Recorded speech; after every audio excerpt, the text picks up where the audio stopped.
is an example of what your TED Talks should look like. You are going to be presenting in front of the class. You are allowed to have slides. You can have notes as well, but you probably don't want to have more than maybe 1 or 2 note cards, and they shouldn't be full of like complete sentences or anything like that, just like little bullet points. And your slides should also not have too much text. So all of my text is mainly on the title slide. And begin. My TED Talk is on pseudocide. Pseudocide basically just means fake death.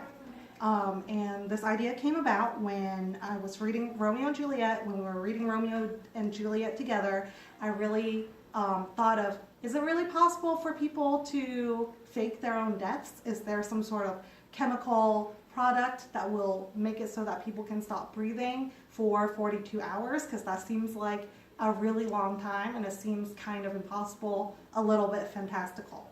So when I was just looking out, I just typed into Google, like, is it possible to fake your death? I saw some things pop up, and there is a chemical that's called a tetrodotoxin. That's kind of a big word. And it's basically something that can induce a coma. So it's a poison that can be found in a lot of like seafood, especially the more dangerous and risky kinds that you can eat, like puffer fish and things like that. But what it will do, because it's a neurotoxin, is that it can make it so that your diaphragm stops functioning, and that will also mean that your heart and your lungs will stop working as well. So it can induce a coma, but it can also be very dangerous in a way that it doesn't, it's not going to be like 100% success. You fake your death, like you might just actually die, and that's not cool.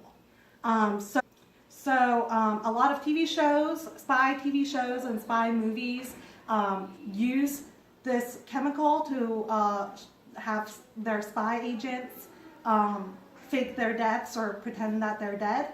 So like in Chuck, Agent Casey is dead for a little bit, and also they use this chemical as well in Captain America. But a lot of the scientists that were interviewed, they say that it doesn't really work that way. And if you want to fake your death, what's going to happen is that you just need to commit to actually dying, and then someone can revive you. So like you have to make your heart stop beating, and then someone can use like a defibrillator, however you pronounce that, to like get your heart to start beating again. So then I decided to take my research in a different direction, because I'm like kind of thinking, okay, so the chemical thing doesn't work, but why do people want to fake their deaths to begin with? Why are people trying to get out of life but only to take on a different identity? So I looked that up, and there's a whole book written about it. It's a book that's written by Elizabeth Greenwood, and this author did a lot of research. She was also curious because she had a lot of student loans, and one day she was like, oh my gosh, there's so many student loans, I don't think I can pay for it, and I don't really want to. Let me think about like faking my death so that I no longer have to pay them. So a lot of the reasons why people want to fake their deaths is because they're trying to get out of some financial debt, or maybe they filed some sort of insurance that will like get their family to be wealthy after they pass away. So for that reason, a lot of people will try to fake their deaths and then, you know, use their money with a different identity. So we actually have companies in the Philippines who like try to make money off of this. So they will like have fake identities for you to buy. You can even like buy dead people's ashes and pass it off as your own, things like that. So I looked up to see like one particular instance in which someone almost successfully got away with it. And it was this couple named the Darwins. All right. And you can see kind of there's a little bit of a date here. It says July 14, 2006. So Mr. Darwin, John Darwin, he disappeared from Teesside, England in 2002. When he disappeared, his family thought it was because of a canoe accident, because he liked to go canoeing. And then one day he came back out of nowhere in 2007. He walked into, and his family made a lot of money from his life insurance and things like that.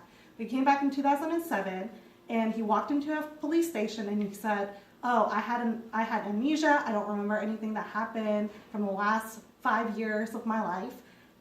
And he tried to claim that he was just missing. He had a disappearance, but that was just it, and he can now be integrated back into his family life. But it turned out that his wife was in on it. It wasn't a disappearance at all.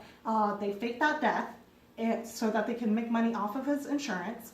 And they were actually vacationing with that money and bought a house in the Panama.